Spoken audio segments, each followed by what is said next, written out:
Good morning বন্ধুরা, কেমন আছো? আশা করি সবাই অনেক অনেক ভালো আছো। আমিও অনেক ভালো আছি। তো অনেক দিন পর চলে আসলাম তোমাদের কাছে একটা ছোট্ট ভিডিও নিয়ে। এটা ছিল 1লা জানুয়ারির দিন সকালবেলায় আমাদের বাড়িতে ছিল লক্ষ্মী পুজো। তো আমার শ্বশুর বাড়িতে এরকম লক্ষ্মী পুজো হয়, আমার বাপের বাড়িতে এরকম হয় না।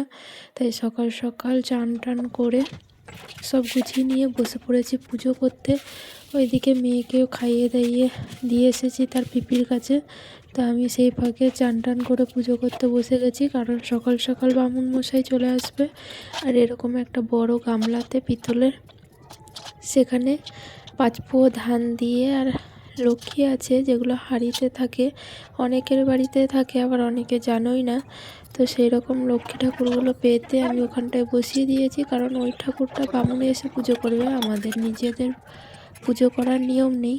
তো আমাদের ঘরের যে লক্ষ্মী ঠাকুরটা, আমি আজকে ভাবলাম তাকে একটু অভিষেক করি, কারণ তাকে সেদিনকে বসিয়েছিলাম, সেদিনকে অভিষেক করেছিলাম। তো তাকে একটু দুধ, ঘি, মধু সব কিছু দিয়ে একটু চান করিয়ে দিলাম। তো আজকে বৃহস্পতিবার ছিল, তো ঘরের লক্ষ্মী ঠাকুরটাও পাতা হতো। তো আমি ভাবলাম যে তার তো পুরনো ঘরটা, তো আমি যে দুটো নতুন ঘট এনেছিলাম সেই দুটোকে আমি পেতে দিলাম। কারণ আমি ভাবলাম 1লা জানুয়ারিতে যখন ওই লক্ষ্মী ঠাকুরও পুজো হচ্ছে, তাহলে আমার ঘরের লক্ষ্মী ঠাকুরটাও পুজো হোক। আর তার জন্য একটা ছোট্ট একটা, তোমরা কি বলো ওটাকে জানি না, যেটাকে লক্ষ্মীর ঝাঁপি বলা হয়, সেরকম একটা নিয়ে এসে আমি তাতে ধান সব কিছু দিয়ে তার পাশটায় ঢেকে রেখে দিয়েছিলাম। আর এটা হচ্ছে জলশঙ্খ। আর আমি একটা ছোট্ট সিঁদুর কোটো তাকে দিয়েছিলাম, যাতে লক্ষ্মী ঠাকুরের পাশে সিঁদুর কোটোটা থাকে। তা আমার মা আমাকে ওই সিঁদুর কোটোটা দিয়েছিল, আমি সেটাই লক্ষ্মী ঠাকুরকে দিলাম। তো আমি ভাবলাম আজকে বৃহস্পতিবার, আজকে আমি একটু গুছিয়ে পুজোটা করি। তো আমার ছোটোর থেকে পুজো করতে খুবই ভালো লাগে। আর অনেক দিনের ইচ্ছাও ছিল যে আমার শ্বশুরবাড়ি গেলে আমি আমার মনের মতন একটা ঠাকুর ঘর করব। তবে মনের মতন অতটা করতে পারিনি, তবে যেটুকু হয়েছে খুব ভালোই হয়েছে। তো আমার মনের মতন ঠাকুরগুলো এখনও এসে বসাতে পারিনি, তবে তাদের ছবিগুলোই রেখেছি।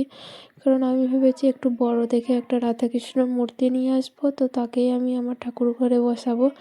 তো যাই হোক, এখনও তো আনতে পারিনি। তবে যেদিন আমি রাধাকৃষ্ণ জিনিসটা, তো তার জন্য আমি ভেবেছি তাকে মায়াপুর থেকেই আনবো, যেহেতু রাধাকৃষ্ণ ঠাকুর।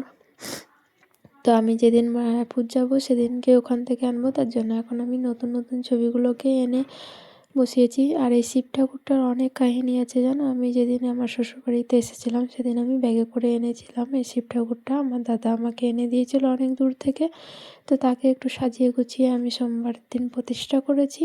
আর আমার সোনামাম্মা এদিকে তাকে একটু ঠাকুর ঘরে নম করতে এসেছিলো। আর এদিকে লক্ষ্মী ঠাকুরও পাতা হয়ে গেছে, বামুন মশাই এসেছিলেন, পুজো করে চলে গেছে। আর ও প্রসাদ বলেছি যে মোনা প্রসাদ খাবি, তাই ও ঠাকুর ঘরে ঢুকে পড়েছে। এখন জানি না ওর অনেক প্রসাদের নেশা হয়েছে। তো ঠাকুর পুজো করে আমি সব প্রসাদ মশাদ তুলে বাগিয়ে, আমি তো একলা মানুষ, তাই জন্য আমাকে তো একটু তাড়াতাড়ি করতে হয়, রান্না বান্না আছে। তো আমি সকালের দিকে বাসি কাপড় ছেড়ে সব জোগাড় করেই রেখেছিলাম। তবে একটু চা নিয়ে বসে পড়েছি, চা চাপিয়ে দিয়ে। তো প্রচণ্ড ধুমো হচ্ছিল উনুনে, জানি না কেন, কুয়াশায় এখন জ্বালনগুলো অবশ্যই ভিজে, তার জন্য একটু কুয়াশায় ধুমো হচ্ছিল। তো আমার ধুমোতে এমন কষ্ট হচ্ছিল, আমি সেই ফাঁকে একটুখানি চা করে নিয়ে বসে পড়েছি, কারণ সকাল থেকে আমার কিছুই খাওয়া হয়নি তাড়াহুড়োতে। আর এদিকে কাকিমাদের বাড়ি থেকে পালং শাক এনেছি, ভেবেছি আজকে পালং শাকের একটু ঘ্যাট করব। তো রান্না করতে করতে অর্ধেক বনান করে নিয়েছিলাম, সব সবজি মবজি কেটে নিয়েছিলাম। তো এদিকে দেখতেই পাচ্ছ আমার সব সবজি টবজি কাটা হয়ে গেছে। তো এই পর্যন্তই ভিডিওটা, তোমরা ভালো থেকো, টাটা।